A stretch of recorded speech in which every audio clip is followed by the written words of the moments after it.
मृतक के परिजनों के प्रति हम प्रदेश सरकार की तरफ से, जिन्होंने इस हादसे में अपने परिवार के सदस्यों को खोया है, वहां पर मेला प्राधिकरण के पास वो पूरी सूची है, उन लोगों ने उसको वहां पे जारी भी किया है। मैं उन सब के प्रति अपनी संवेदना भी व्यक्त करता हूं और परिवारजनों को हम प्रदेश सरकार की तरफ से 25-25 लाख रुपए की आर्थिक सहायता की घोषणा भी कर रहे हैं और न्यायिक आयोग इस पूरे मामले को देख करके एक समय सीमा के अंदर राज्य सरकार को अपनी रिपोर्ट देगा और इसमें आने वाले समय में या आने वाले स्नान के लिए भी हम और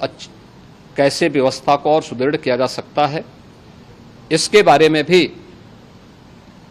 कल मुख्य सचिव और डीजीपी स्वयं एक बार प्रयागराज जाकर के उन सभी मुद्दों को देखेंगे।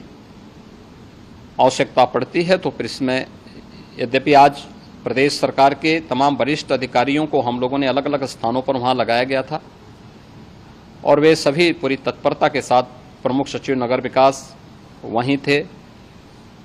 पीडब्ल्यूडी के प्रमुख सचिव भी वहीं पे थे, पावर कारपोरेशन के चेयरमैन भी वहीं पे मौजूद थे,